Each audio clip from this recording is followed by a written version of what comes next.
श्री सीतानाथ समारंभां श्रीरामानंदार्य मध्यमाम् अस्मदाचार्यपर्यन्तां वंदे श्री गुरु परंपरां। श्री गणपति श्री गुरु नमो नमो कबीस कपीस सब संतों के चरण में नवा रहा हूँ शीश। जय गुरुवर जय इष्टवर सीतावर हृदयेश। जय जय भारत भारती जय जय भारत देश। बोलिए श्री रामचंद्र भगवान की जय, श्री गुरुदेव भगवान की जय, श्री हनुमान जी महाराज की जय, श्री गोरखनाथ भगवान की जय, मैहर शक्ति पीठ माँ शारदा की जय, आला देव की जय। आजकल आल्हाखंड ग्रंथ पर विविध लेख आ रहे हैं। भविष्य पुराण के अनुवाद में गायत्री परिवार के संस्थापक पंडित श्री राम शर्मा आचार्य जी ने लिखा है कि भविष्य पुराण में आल्हा उदल और पृथ्वीराज के संघर्ष का विस्तृत वर्णन है। भविष्य पुराण के पाठकों को मालूम होगा ये बात, और ये इतिहास का एक महत्वपूर्ण अध्याय है। आचार्य जी ने लिखा है कि पृथ्वीराज की जो दमनकारी नीति थी वही उसके लिए और भारतवर्ष के लिए घातक सिद्ध हुआ।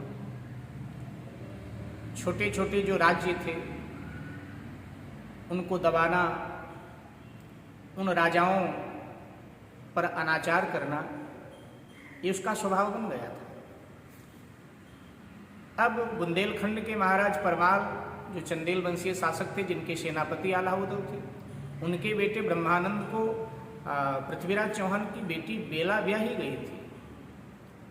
और फिर जब संबंध बन गया था तो फिर तो एक एक मिलके 11 होना चाहिए, लेकिन फिर भी पृथ्वीराज का अनाचार अत्याचार जारी रहा और प्रतिकार के रूप में चंदेल से और पृथ्वीराज से 4 युद्ध हुए, जिसमें पृथ्वीराज की समस्त शक्तियों को आल्हा उदल ने समाप्त कर दिया। यहाँ तक आचार्य जी ने लिखा है कि जो अंतिम युद्ध आल्हा उदल और पृथ्वीराज चौहान के बीच में हुआ उसमें बचा ही कौन? दोनों हार गए और दोनों जीत गए। पृथ्वीराज के पक्ष में बचे 2 लोग, पृथ्वीराज और चंद्रबरदाई कवि उसका, और आल्हा के पक्ष में बचे 2 लोग, आल्हा और उसका बेटा इंद्र। आचार्य जी ये भी लिखते हैं कि जो आल्हाखंड है वो भविष्य पुराण से ही समस्त प्रसंग लिए गए हैं, कवि जगनीक ने लिए। वेदव्यास जी ने अपनी दिव्य दृष्टि से भविष्य पुराण में सारी गाथाएं पूर्व में ही लिख दिया था। इधर पंजाब के जाने माने कवि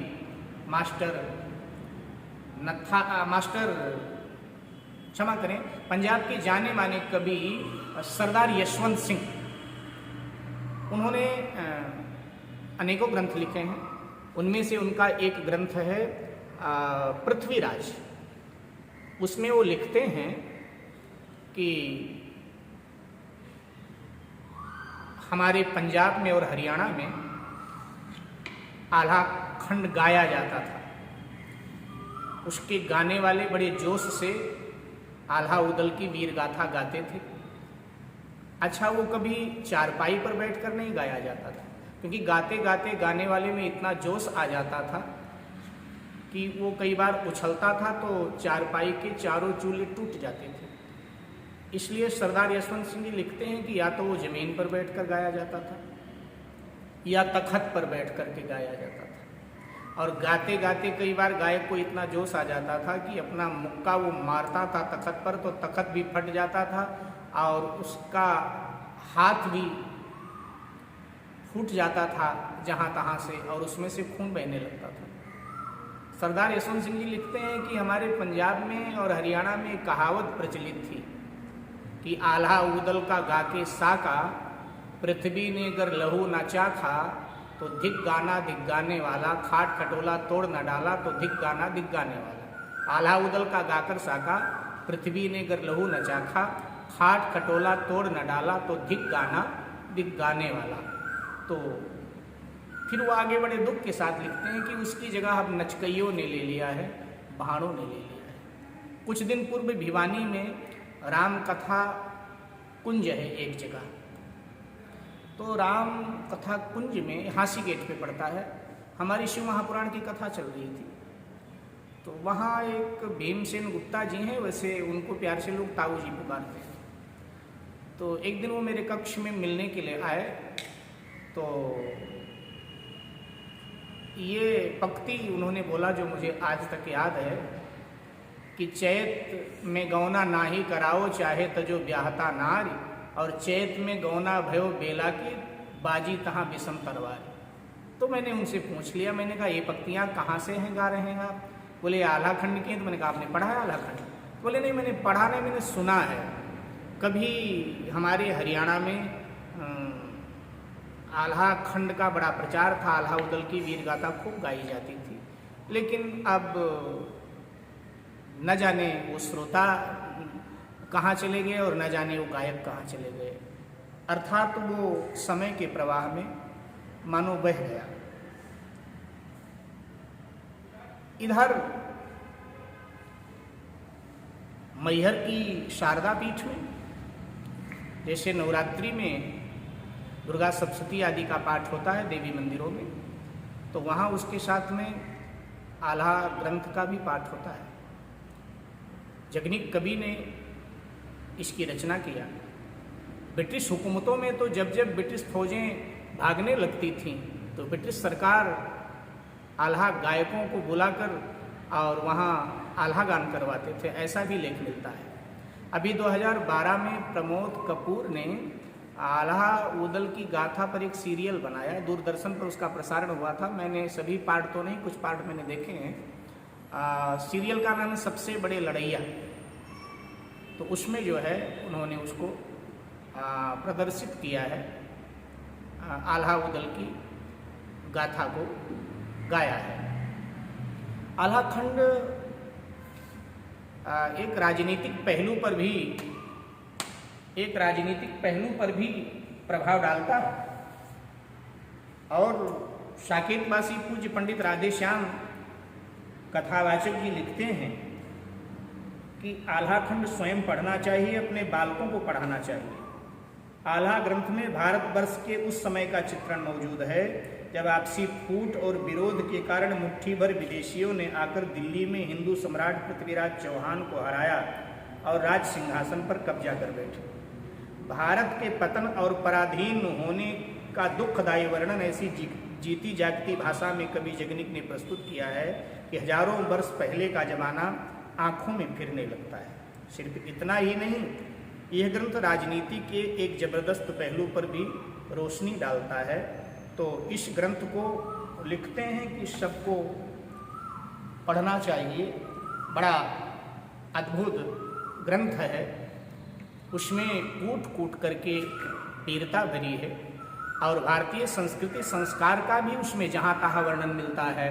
गया न कीन्हा जो कलयुग में काशी घोड़ा दान ना दीन, बाप को बैरी जो नहीं मारा नाहक जन्म विधाता दीन। और गीता का जो उपदेश है उसका सार भी आल्हा खंड में दिखाई देता है। कवि जगनिक लिखता है वहाँ, उदल अपने सैनिकों को ये बात कह रहा है कि कोई संसार में अमर नहीं है, जो आया है उसे एक दिन जाना पड़ता है। तो फिर हम कोई यहीं रहेंगे? देश और धर्म के लिए जो मिट जाता है उसी का नाम इतिहास में लिखा जाता है। वहाँ वो लिखता है कवि जगनिक की, मूर्छन मूर्छन नचे बेंदुला उदल कहे पुकार पुकार, नौकर चाकर को नाही हो सब सग भैया लगो हमार, खटियन परिके जो मरी जई हो कोई न ले हैं तुम्हारो नाम, लड़के मरी हो समर खेतमा सीधे इंद्रपुरी को जाओ, विक्रम राजा ना जग रही गे ना रहे हरिश्चंद्र महाराज, रहे पांडवा ना भई जगमा ना रह गए कुरूपति राय, और दे दे पानी रच पूतन को उदल आगे दियो बढ़ाए, बड़े लड़ैया मोहबे वारे जिनकी मार सही ना जाए। ऐसा जगनिक कवि का वर्णन प्राप्त होता है उसमें। तो ये अवतारी पुरुष थे। भविष्य पुराण में लिखा हुआ है कि जब महाभारत का युद्ध पूर्ण हो गया तो पांडवों ने भगवान श्री कृष्ण से कहा कि अभी हमारी इच्छा पूर्ण नहीं हुई युद्ध करने की। तो भगवान श्री कृष्ण ने कहा कलयुग में तुम्हारा दोबारा जन्म होगा और दुर्योधन आदि का भी जन्म होगा। भविष्य पुराण में आया है युधिष्ठिर आल्हा बने, भीमसेन उदल बने, सहदेव मलखान बने और नकुल लाखन बने, अर्जुन ब्रह्मानंद बना और दुर्योधन पृथ्वीराज बना, द्रौपदी उसकी बेटी बेला बनी। तो इस प्रकार से बड़ा विस्तृत वर्णन प्राप्त होता है। तो आल्हाखंड अपने आप में एक दिव्य ग्रंथ है और उसकी रचना कवि जगनिक ने की है और कवि जगनिक और चंद्रवरदाई दोनों समकालीन थे। तो अवश्य समय मिले तो इसका अवलोकन करना चाहिए, लेकिन अवलोकन करते समय व्यक्ति को निष्पक्ष होना चाहिए। तो ये मेरा निवेदन है। जय जय श्री सीताराम, जय जय श्री राधेश्याम, बोल वृंदावन बिहारी लाल की जय, गोरखनाथ भगवान की जय।